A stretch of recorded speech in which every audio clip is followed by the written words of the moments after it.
Ah, here we go again Among Us, a game that was very successful but failed colossally. Join us to figure out how and why the game failed.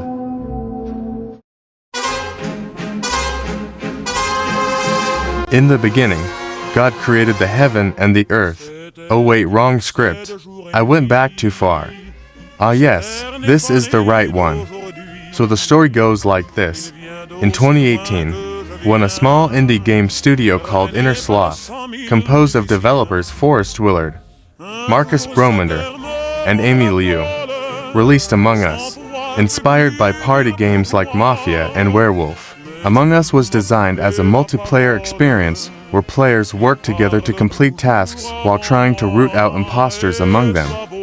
At launch, Among Us featured simple graphics and mechanics, but had all the essential elements that made it unique. Crewmates working on a spaceship, imposters trying to sabotage the mission, and emergency meetings to discuss and vote out the suspected imposters. This alone was a great game concept, with not much creators thought about, but later got a little inspiration by them.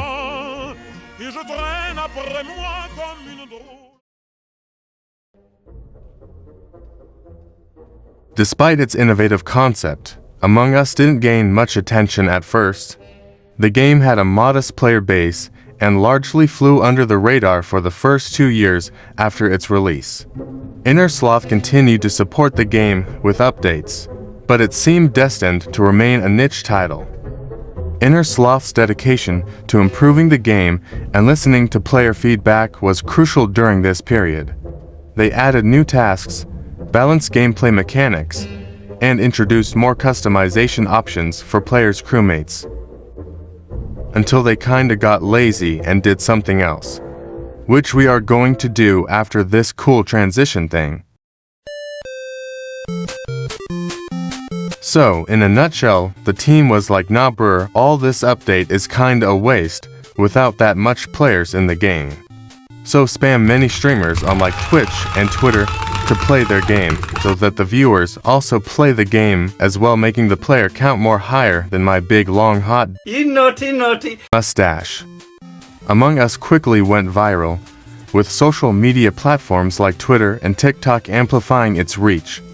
Memes, fan art, and hilarious gameplay clips flooded the internet, turning Among Us into a cultural phenomenon almost overnight.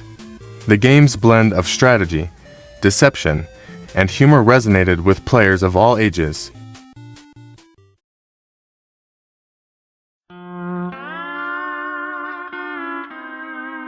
For 3 to 4 years, the game stabilized the player count and later added pets and other suits that can fund the team behind Among Us, but like no kid is going to buy that, not going to lie.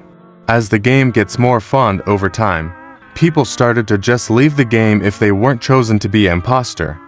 And in some cases people win because of everyone else quitting, which lead to era of Among Us where nobody really plays unless in a group or just people who don't quit mid-game, and later lead to the game not being played. And the only people that really played the game were like streamers or like self-promoters, which by itself was a bit sad because the game's downfall was because of people wanting things to go their way.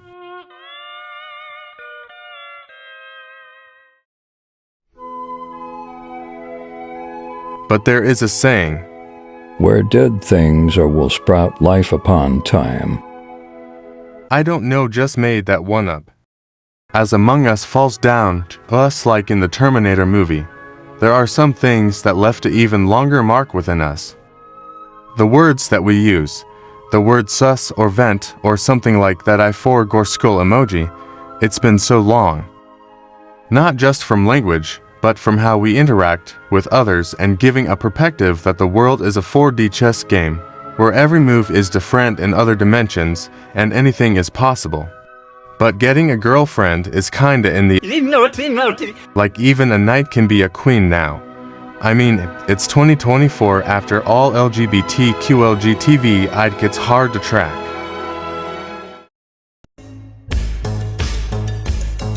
To becoming a global sensation, Among Us's journey is a testament to the power of community and the unpredictable nature of viral success. Whether you're a seasoned detective or a cunning imposter, Among Us continues to offer thrilling experiences that bring players together.